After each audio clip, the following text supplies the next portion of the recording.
এই যে আম গাছ থেকে সব পড়েছিল, ফেটে গেছে, একটু নরম নরম হয়ে গেছে। তো এই আমগুলোই এখন বানাবো ম্যাঙ্গো পানা।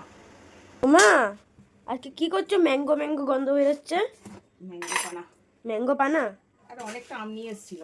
ও আমগুলো একটু হলুদ হয়ে গেছে, ওটাকে আমি সেদ্ধ করে পাল্পটাকে বের করে নিয়েছি।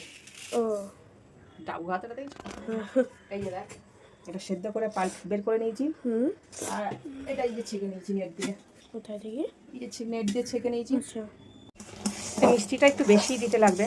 এখন এর মধ্যে আমি দেব লবণ, দিইনি লবণটা, আমি দেবো বিট লবণ। এটা দারুণ টেস্ট হয় আর গরমে খেতে দারুণ লাগে। ভাজা জিরে দেবো, এখানে পুদিনা পাতার সেন্ট আমার তো দারুণ লাগে, আমি পুরোটাই দেবো।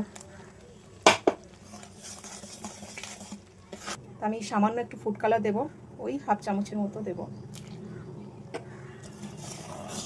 এতে দারুণ একটা কালার হয়ে যাবে। ম্যাঙ্গো পানার যে কালারটা, এটা একদম দেখো চলে আসবে।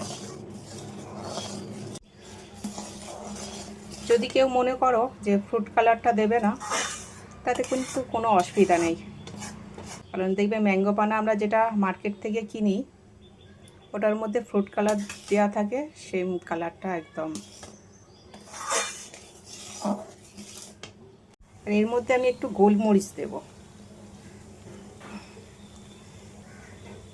গোলমরিচটা দিলে আরও দারুণ টেস্ট হবে। প্রথমে দেখো এই বোতলটা নিয়ে নিয়েছি, এটা জলের বোতল, ছেলে মেয়েদের এটা লাগে না। আর এটার মধ্যেই আমি ভরে রাখবো। আমি একটা বাটিতে একবারে তুলে নিয়েছি, নাহলে ঢালতে পারবো না। খুব সাবধানে ঢালতে হবে, নাহলে পড়ে যাবে। ফাইনালি দেখো একদম ভরা হয়ে গেছে, পুরো এক বোতলই হয়েছে। এটা প্রায় 1.5 লিটার জল ধরে, অনেকটাই হয়েছে। এইভাবে পুরো আটকিয়ে এটা ফ্রিজে রেখে দেবো। তো রেডি। ফাইনালি দেখো আমার ম্যাঙ্গো পানা রেডি। আবার প্রথমে ছেলে খেয়ে বলবে, বাড়ি এসছে খেলে, প্রথম ওকে দিয়েই টেস্ট করাবো কেমন হয়েছে, খেয়ে বলবে